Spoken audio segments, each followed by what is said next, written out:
Hello, everyone, and welcome to On the Move, a show where we share transportation sales and marketing success stories. I am Jennifer Carpus-Romain, Executive Director of TMSA, which is a trade nonprofit educating and connecting marketing and sales professionals in transportation and logistics. And today on the show, I have Manoj Ramnani, who is CEO and founder at SalesIntel. How are you doing today? Good, Jennifer. Thank you so much for having me on the show. Happy to have you here, and happy SalesIntel came into TMSA this year. So it's been great to get to know you and your team and all the things that you guys are doing at SalesIntel. So I'm curious, from your perspective, what are some of the most important technology or data trends that is shaping sales and marketing in the industry today? Yeah, absolutely. So, before we dive right in, just a quick, by way of introduction, at SalesIntel, we are your signal first pipeline generation platform, right? And why do I say signal first pipeline generation platform? Every company, whether you are in transportation and logistics or not,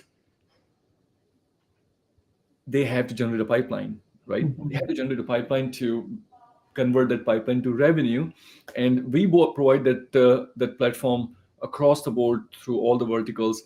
But super excited, we got into logistics and transportation vertical about 2.5 years ago, and it has been an amazing success, and it's been joy to help the companies that are in transportation and logistics space.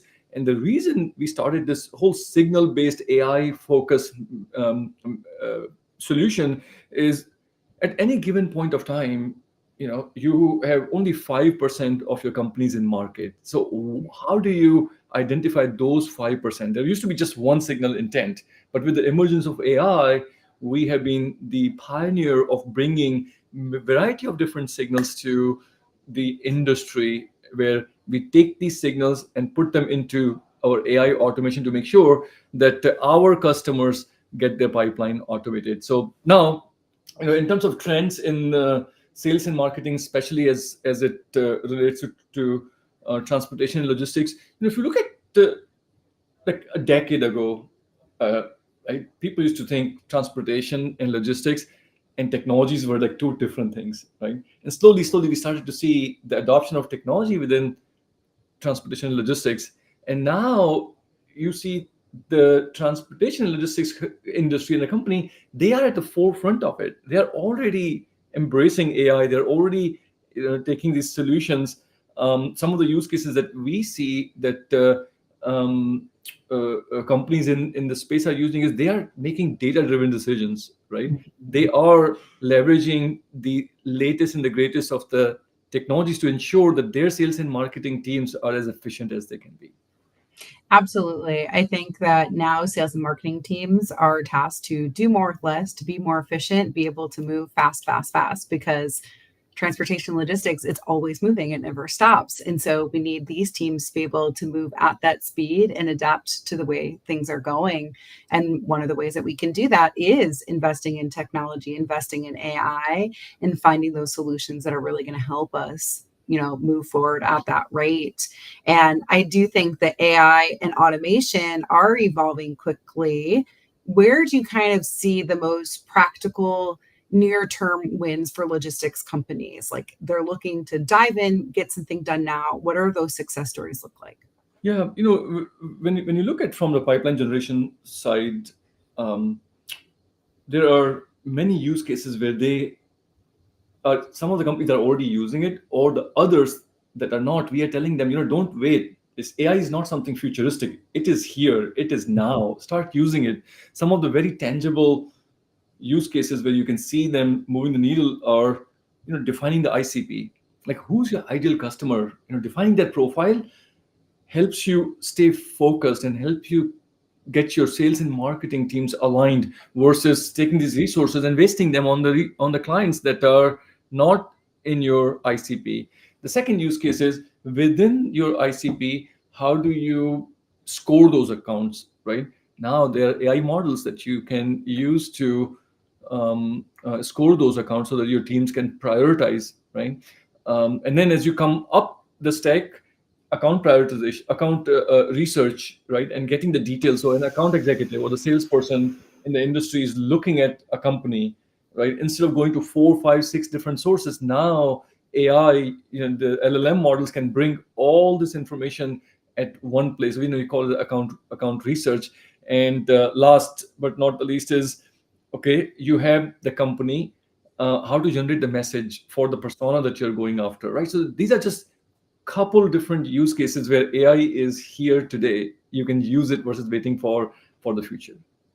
Absolutely. And I think a lot of the tech tools that we're using has AI built Component. into them. And so I always tell people that's going to be one of the best places to start is playing around with the technology you already have and seeing how you can maximize it, especially now we are, in budget season and we're having to answer those questions of like, what are our tools doing for us? Are we maximizing them? So if we don't want to dive into new tools, new AI components, see what your tools are already doing. How can you maximize that? How can you be more efficient with what you have and extend it there? And I think that's just always a great place to start.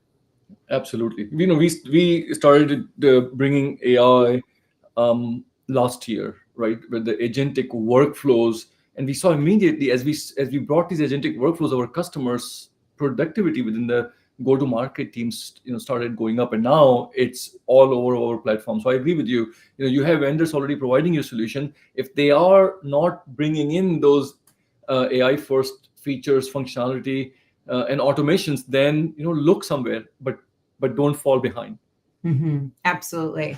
And what do you think is the role of then accurate real time data? Having that now, how is it really changing the way that sales and marketing teams can approach their markets in a way that they weren't able to before? Yeah, yeah. So I think there are two components in here. Let's just break it down: data versus real-time data, which is essentially signals, right? Uh, there's no AI in the world that's going to help if your underlying data is not clean, complete, and up to date, right? So when we win a customer and we bring them on board, the very first thing we do is to make sure that their CRM data, their marketing data, and their revenue systems data, they all are clean, complete, and they have up-to-date information on their ICP, right? So that's the data. Without that, no matter what AI you use, it's a garbage in, garbage out, right? The AI is not going to give you any good insight if your underlying data is not good, or the models are not going to work effectively if the underlying data is not accurate. And we invest, Jennifer, a ton of resources making sure that every account that we surface for our customers, every contact that we give them for the buying centers that they need to reach out to is up to date, right? It's accurate. So that's around the data accuracy and the importance of that. And then the timeliness of it. When the data has a temporal element, you call it signal, right? And some of the signals are, hey, somebody came to your website, that's great. If you find that out a week later, it's not that useful. But if you find it out immediately, you can reach out to them, right? Somebody showing intent to buy your technology. If you get that information a month later, they may have already made the decision. Whereas if you get that information right away, you can make the decision in the real time, right? That's a power of having this information that is time sensitive and gives you an extra edge against your competitor to go win the deal first. hmm So, first, I absolutely loved that you paused and were like, the power of clean data, because if people take away nothing else, which you're dropping all kinds of knowledge here, but AI, automation, any of your tools, they can only make you more efficient if what you're giving it is clean and correct to start. And that's such a good point that so many people forget to talk about first. So we do all have customer data all over the place. It needs to be clean, it needs to be updated, it needs to be correct so that when we put it into the technology, it's outputting the right information to us. Because if your data isn't clean, if you have all this outdated information that isn't correct, then what it's synthesizing, what it's putting out for you is going to be wrong. And that's not the machine's fault. that would be, your fault because you're not doing that work. Feeding incorrect. And it's so important to talk about that step. And when we talk about, like, I think that people, always have that conversation of like, oh, is AI automation going to take over human jobs and things like that? It's those types of things that make me think about, no, like, you still need humans to synthesize that work, to make sure that things are correct, that are doing those quality checks. You just work with the technology to have a greater output.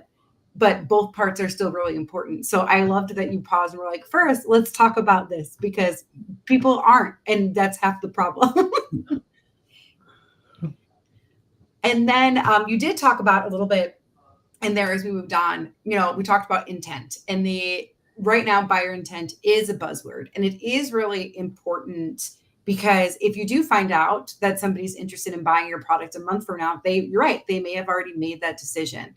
So from your perspective, what kind of intent signals, that buyer intent, what is most useful and predictive for logistics firms right now? So for like freight, warehousing, procurement, what are those intent signals that they're working with most right now?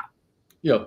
So, we 3-4 years ago, there was only one type of intent, right? Because the technology was not quite there to de-anonymize who's coming on your website, and technology was not quite there to get the real-time signals from the open web and put that in a format that can be used effectively, right? So we used intent, and we have amazing partnership with the industry-leading intent firm Bambora. So SalesIntel solution comes with Bambora integrated. So there, uh, that intent is a third-party intent. Means somebody is doing research about your product and solution, that you can buy. And for the transportation and logistics companies, it could be a variety of different intent topics depending upon your business. That's business specific, right? Whether there's an RFP coming out, or somebody's doing research around a software that they're trying to buy, right? But when you take a step back and look at in 2025, where AI, we are right in the middle of this new revolution of AI, where AI is making our lives so much easier. There are more than just one intent data signals that are available. I tell our customers that, look, of the 30, 40, 50 different signals that are available, just look at the high fidelity, high quality intent data, that is first party data. Who's coming on your website? De-anonymize, right? You have done something in marketing, or somehow they have come to your website to find out it's worth going and having the conversation about, hey, what interested you about our business. And after that, you know you already have customers for your service or the products. And we know in this ever changing economy, ever changing world, people are changing their jobs. Tracking your champions as they change jobs, super important, whether you're in logistics space or not. It isn't important, but specifically in logistics and transportation, because that vertical, the more I've gotten to know, is it's very tight knit community, right? It's Mhm. built a very tight knit community. So if somebody is just move the job, if you're the first one to greet them at the new job and help them out, the chances are Mhm. you're bringing your brand and keeping the top of mind with the champion. There are other signals that we see that are specifically relevant for the logistics and transportations, like certain technologies that are specifically used just for that vertical.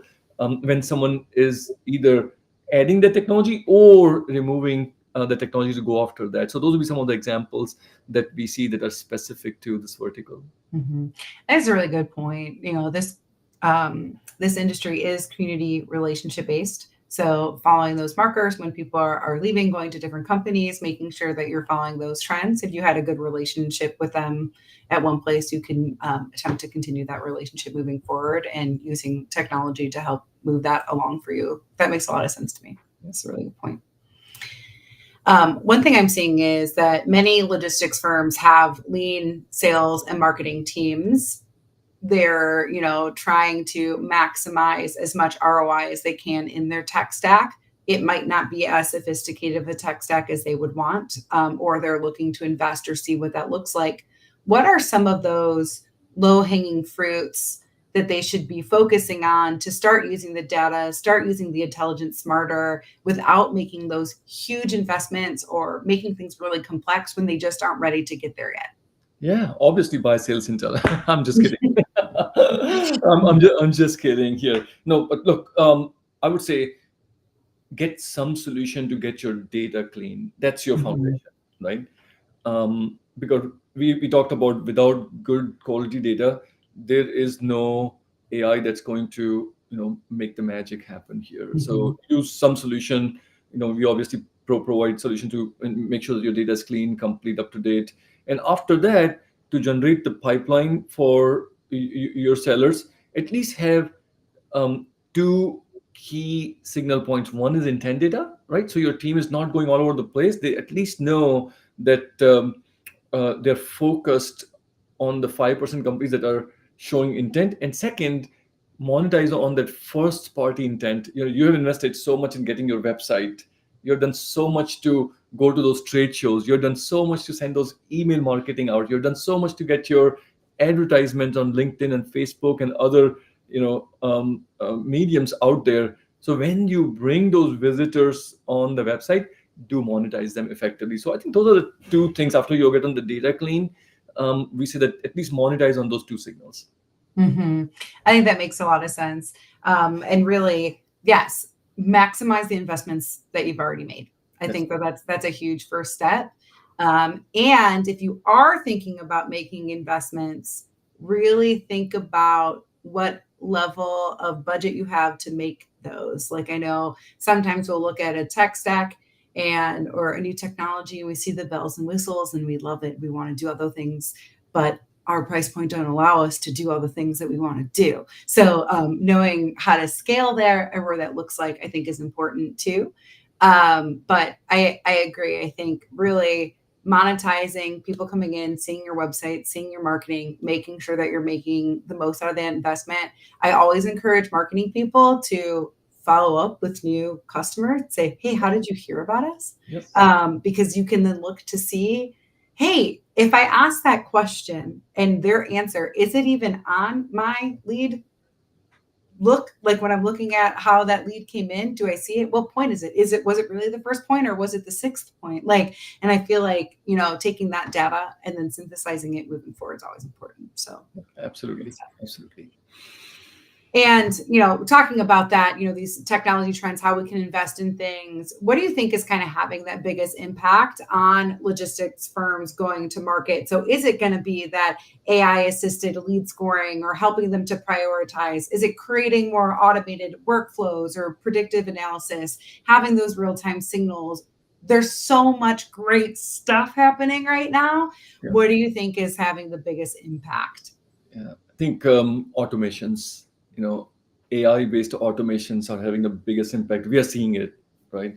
We are seeing as we speak across our customer base, and especially for the go-to-market professionals in logistics and transportation. They are out and about, right? They are just like say, transportation is moving, right? They are moving. They're on the move.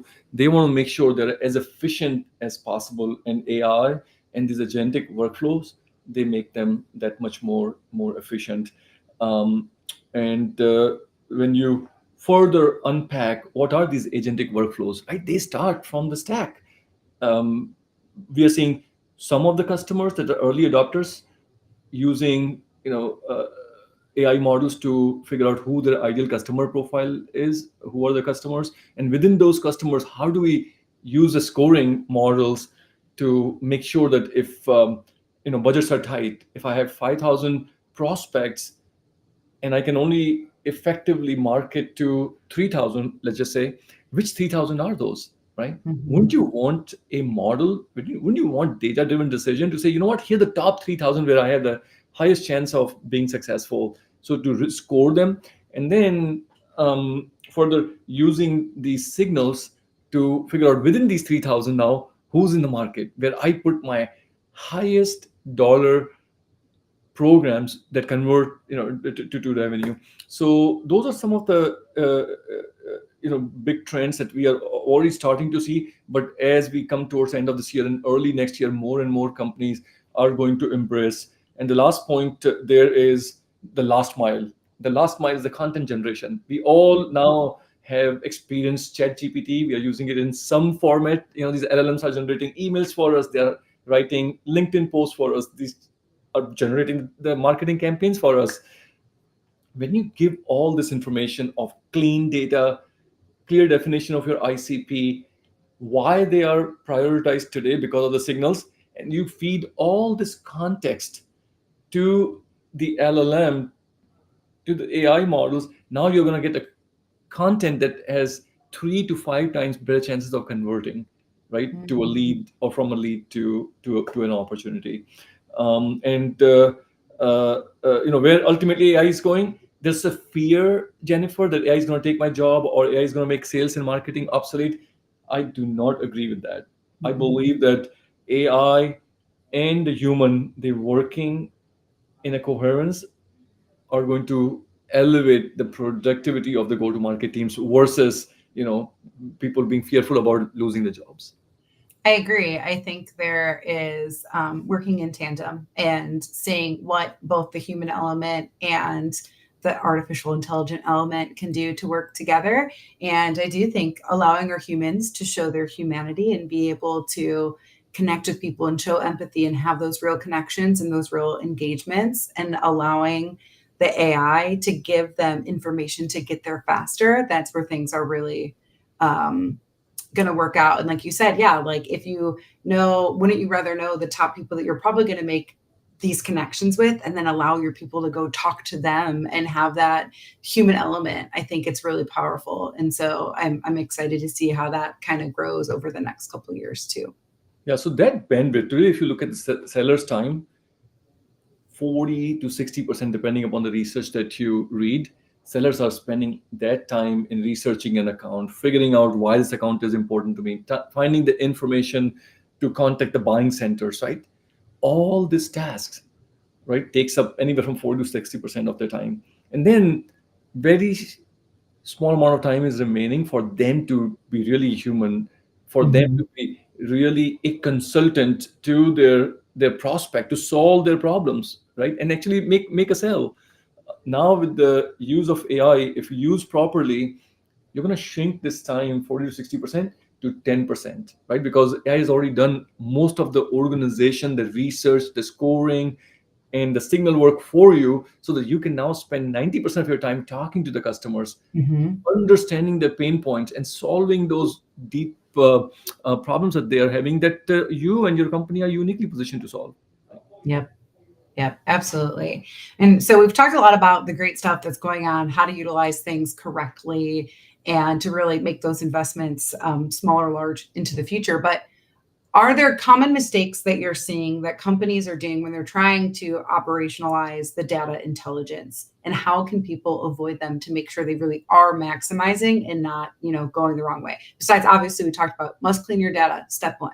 Yep. But besides that, what else? Exactly. Second thing is integration. Look, many times we see companies, they buy these point solutions um, for a specific problem, right?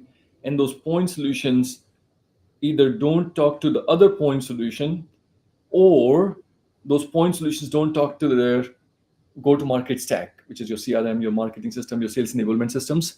Um, and when you look at that over a period of time, the amount of money that they have invested in all these point solution is actually higher than if they took a step back and say, what is our strategy?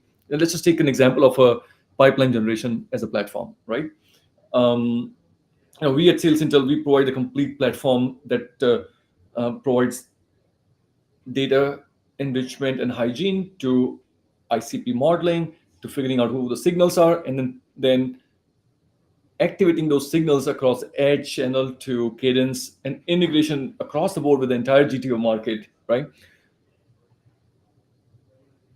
Yet when we go to see at some of the customers, they make the mistakes of buying a solution for data enrichment. Then you have a solution that's for figuring out who the ideal customer profile is, and then they have a solution for job changes, which is just one of the many signals that come out of the box Mm-hmm. from Sales Intel platform. And there are other platforms like us, but that's one of the mistakes that I've seen go to market leaders make.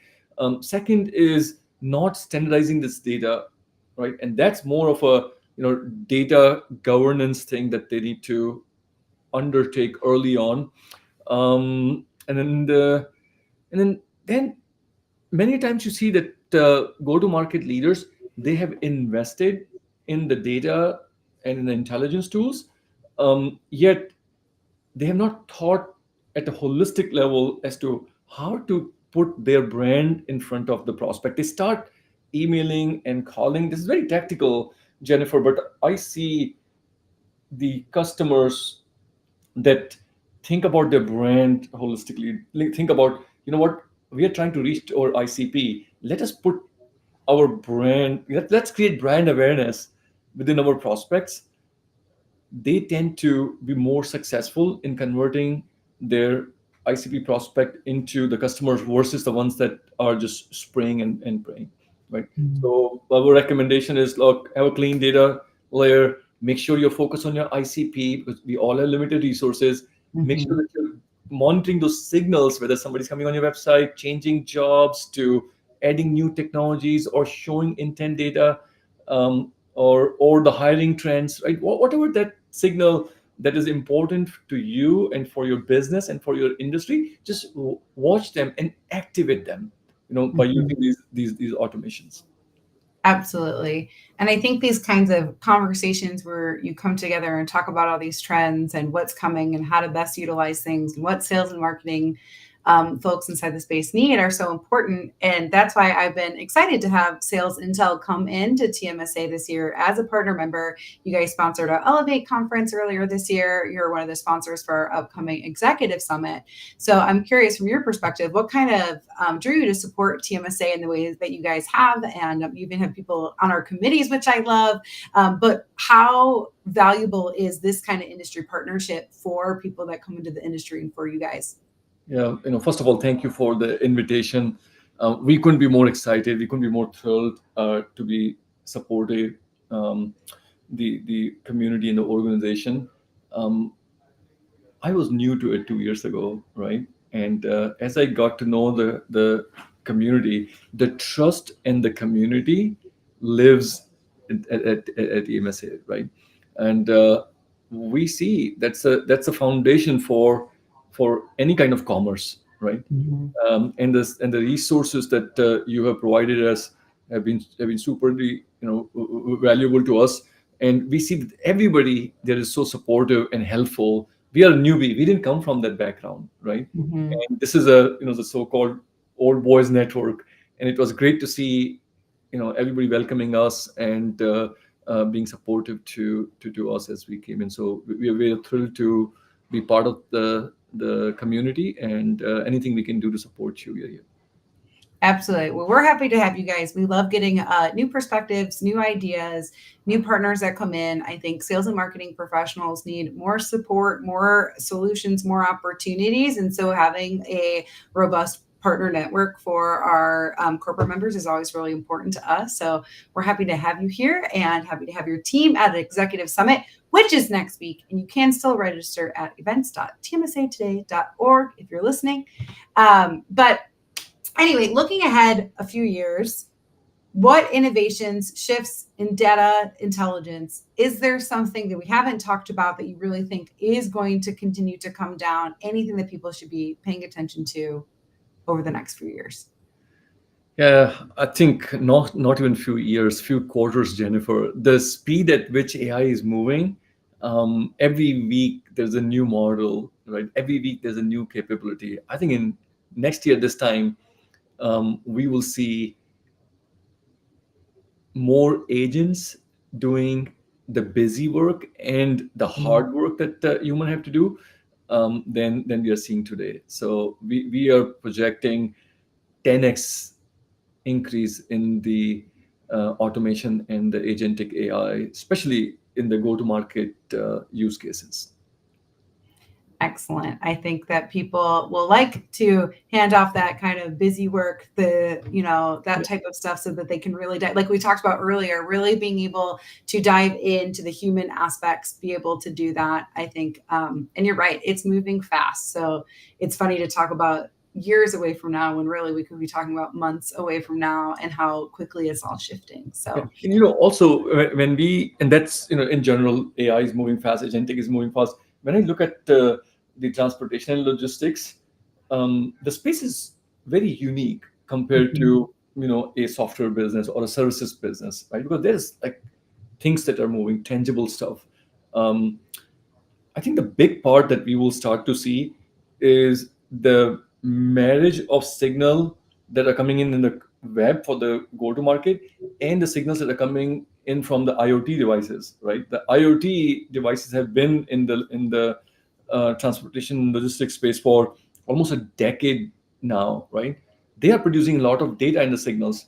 We're going to start seeing the marriage between these two signals coming from IoT devices and the signals that are coming from the go-to-market for the go-to-market professionals, mm, and they together will give a much elevated intelligence to these go-to-market professionals to help further the commerce and increase the productivity and make the right decisions than we are seeing today. awesome. Well, thank you so much for sharing so much insight, being a supportive partner here at TMSA. I have one question left for you that I ask everybody who comes on the show. And that's if you could go back in time and advise your younger self anything, and it could be personally or professionally, when would you go back to and what would you tell I'll go back to a few times people have asked me this question, and I've had different answers along the way. And as I get older, now I'll be 50 here. Um, I'm a very ambitious guy, right? I've started businesses. I've been very fortunate to have success. But when you turn 50 and you look back on what you have achieved and what you missed, I think I would have found a little more balance between my ambition and patience.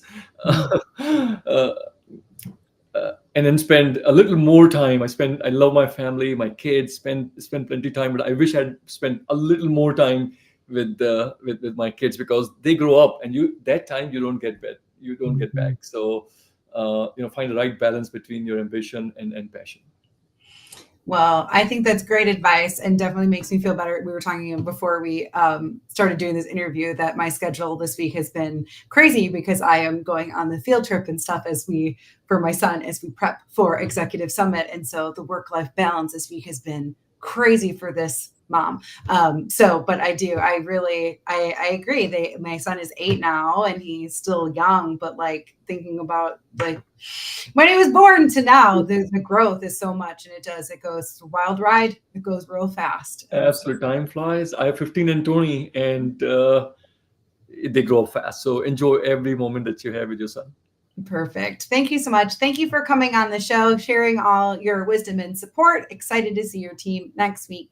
And I will catch everybody next week. Or no, we actually don't have an edition of On the Move next week because we will be at Executive Summit, but we will come back the week after and we will be interviewing our sales mountain mover, who we will release the name of that human at Executive Summit next week. So I will catch you guys in Chicago next week or catch you back on the show the week after. Thank you. Have a good one. Thanks, everybody.